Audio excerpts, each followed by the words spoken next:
Nicholas Christakis and James Fowler are not the only people to research humans and their behavior, but their work shows some surprising facts about how much we're influenced by people around us, and more importantly, how we influence people around us, even complete strangers. Or what I think is somewhat novel about the work that we've done is not that we've shown that people are affected by those around them. Because this is common sense, right? We know this. We know that human beings are affected by others.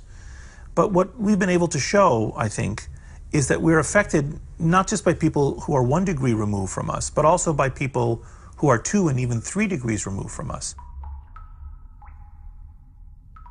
Not only is it the case that our friends seem to affect us, but our friends' friends also seem to affect us. In fact, this spreads to our friends' friends' friends at 3 degrees of separation. The point is that it's not just 1 degree, it's more than 1 degree. The point is that we don't just affect those around us, but we affect other people who are strangers to us. And that we are not just affected by those around us, but affected by other people who are strangers to us. And we find that this is true for obesity, for smoking, for happiness, for loneliness, for drinking behavior, for depression. Everywhere we look, we find this 3 degrees of separation. You tend to affect your friends' friends' friends and no further. And your friends' friends' friends tend to affect you and no further. The human beings are assembled into these elaborate, complex, branching, lightning-like structures, where I'm connected to you and you to others and those others each to others, and you get this incredibly baroque, intricate, beautiful pattern of human social networks. And most people, when they hear social networks nowadays, they think about the online variety, which is a very recent phenomenon. You know, the last 5 or 10 years, we've been assembling ourselves into these online networks. But in reality, human beings have been assembling themselves into social networks for hundreds of thousands of years. Even though the results of their study have been verified, there are still those who remain unconvinced. Especially in countries like the United States, where individualism is so strong, I think a lot of people think that they're the captain of their own ship, that they're making these decisions independently. And I think what our research really shows is that we don't make these decisions in isolation. We do make the decisions, but we're strongly influenced by the people that we're surrounded by. And it doesn't end there. It's not like our friends are operating under some different physical rules. They operate under the same rules that we are, and they're connected to people that we're not. And so it makes sense that we would all be connected in this way. You know, it's like a herd of buffalo.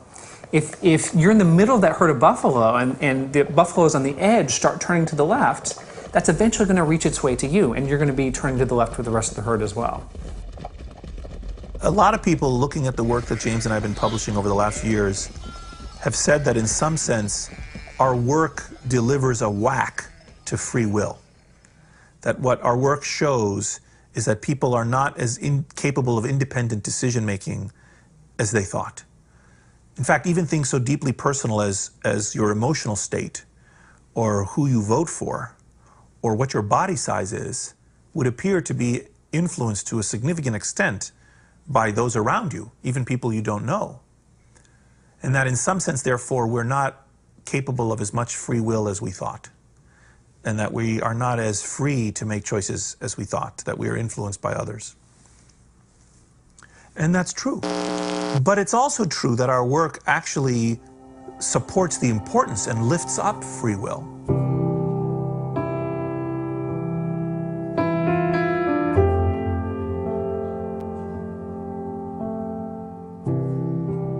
I believe that behavior is changed by having a social norm which says, this is the way we behave, this is the way it's acceptable, this is the way it's appropriate to behave.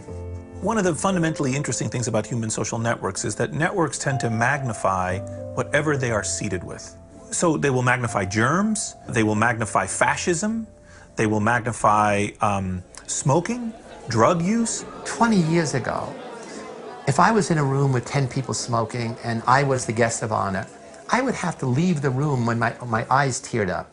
And when I wiped the tears away, I came back and I said, okay, now we can go on with the meeting. The social norm was smoking is okay. Now, if one person lights up, that person has to leave the room. Or now, in many, certainly in America, and certainly in West Coast, nobody lights up in public. So social norms are critical. So how do we change the norm away from me first to us first? So by promoting the notion of ordinary heroes, everyday heroes, we give the world a new social norm to say, your task in the world is not to seek power for yourself, it's to seek power for other people. What our generosity study shows is that if the good things that we do tend to ripple out so that the people around us copy those good things and the people around them copy those good things, it's also possible that some of those paths loop back to us. If you're exposed to people who treat you kindly and cooperate with you, then when the bell rings and you interact with new people who are strangers to you, you treat them kindly. And then when the bell rings and those people interact with still other new people, they treat those people kindly. So the way I am treated now ripples through the network and can affect complete strangers. So I absolutely believe that when you learn that you influence not just your friends, but your friends' friends and your friends' friends' friends, that it changes the way you see the world. When we looked at how happiness spread from person to person to person, and when we saw that it spread 3 degrees of separation, I started making a concerted effort to change my mood when I walked down the street and came home. James gives the example, which I agree with, that on your way home from work, if you make the effort to regulate your mood to the extent that you can. I would put on my favorite song, even if I was in kind of a bad mood, to try and just give myself a temporary boost so that when I walked in the door, that I could make myself happier and therefore make my family happier and everyone in their lives happier. If you see that, Betty is kind to Jane and Jane is kind to Sue and Sue is kind to Robert, you can see the signature of Betty's kindness to Jane in Sue's behavior with Robert, even though Sue and Robert never interacted with Betty.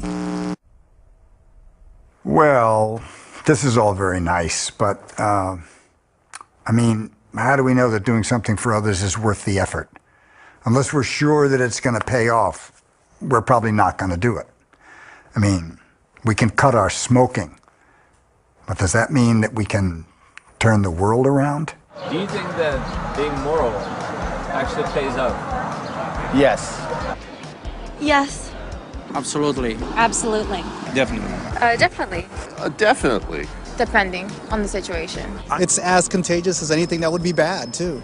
So I think the more we all do that, the more we spread it around. Everybody has the power to do so. It starts on me and passes it on to others. The reason why morality pays off is because we have an influence on the decisions of people around us. When they copy our moral behavior, then this is going to spread through the network, and it also has this tendency to ripple out and bounce back towards us. We surround ourselves with people who are doing good by doing good ourselves. And when we live in that kind of environment, I can't help but think that this is the way that we succeed, that we survive, that we reproduce these ideas, and we create a better future for ourselves.